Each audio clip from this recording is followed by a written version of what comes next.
पर सोने पर भी देख लेते हैं किस तरह का रुख देखने को मिला है, क्योंकि आज हमने देखा सुबह सवेरे एशिया कारोबार में गिरावट की वजह से भारतीय बाजारों में भी खुलते ही कमजोरी देखने को मिली थी। डॉलर में आई कमजोरी की वजह से सोने में तेजी आने की उम्मीद जरूर जताई गई है।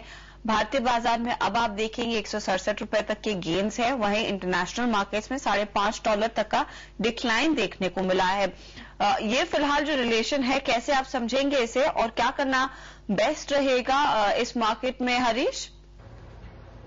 मैं ख्याल से बाइंग साइड में रहना बेहतर है, क्योंकि जो गोल्ड का जो सेफ हेवन कॉन्सेप्ट है, तो जो कभी भी जो भी डिक्लाइन आता है बाइंग करना चाहिए, क्योंकि at this kind of turmoil, specially US का जो क्राइसिस चल रहा है, फाइनेंशियल क्राइसिस, अभी भी जो दो government is actually trying to infuse the liquidity and help this institutions, but you never know how it will shape up. तो डेफिनेटली जो भी ऐसे अनसर्टेन सिचुएशन में बाइंग करना चाहिए। और साथ में टेक्निकली भी देखे तो मार्केट जो लास्ट वीक का जो रैली के बाद अच्छा खासा करेक्शन भी लिया है, तो ये जो डिक्लाइन था वो अच्छा बाइंग का मौका था। तो मेरे ख्याल से बाइंग करके चलना चाहिए।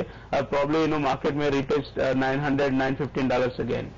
यहाँ पर एक सवाल लेंगे, दर्शक गाजियाबाद से हमारे साथ जुड़ रहे हैं, राजकुमार अरोड़ा। पूछे अरोड़ा साहब।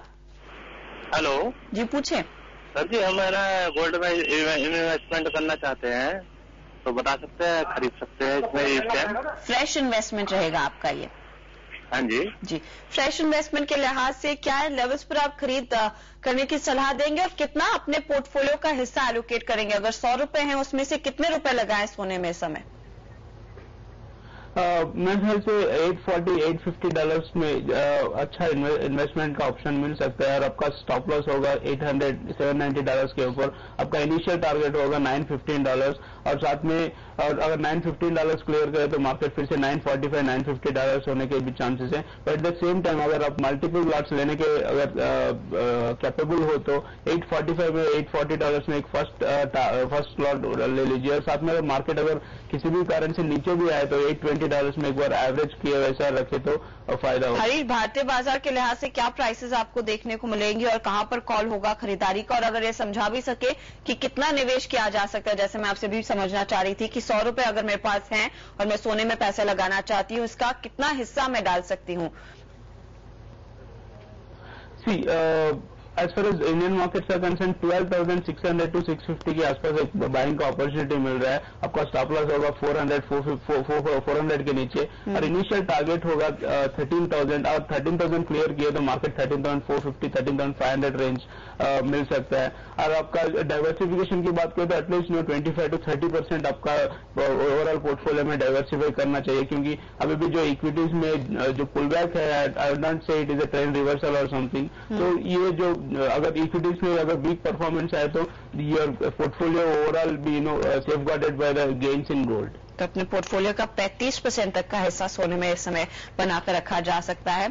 अरोड़ा साहब, आपके लिए 12,600 से 12,650 के बीच खरीदारी बनती है। स्टॉप लॉस अगर आपने रखना हो 12,450 के आसपास नजर आएगा। अपसाइड 13,000 तक की दिखाई दे रही है। चांदी में आपका क्या कॉल रहेगा इस बीच, हरीश? वहां पर भी क्या इसी तरह के मूव्स, नरमी का फायदा उठाया जाए? Definitely yes. इनफैक्ट अगर रिसेंट ट्रेंड की बात करें तो जो गोल्ड और सिल्वर में कंपैरिजन किए तो gold is actually out perform silver. जो रेशियो है वो भी काफी हद तक ऊपर आ चुका है, क्योंकि सिल्वर का अंडर परफॉर्मेंस की वजह से। तो at this point of time मेरे ख्याल से सिल्वर एक गोल्ड को आउट परफॉर्म करने का चांसेस है। और जो भी डिप आ जाए उसमें सिल्वर को बाई करना चाहिए। आपका इनिशियल टारगेट होगा 20,000, उसके बाद 20,800 to 21,000 का लेवल्स पे अभी देखने को मिल सकता है। जी।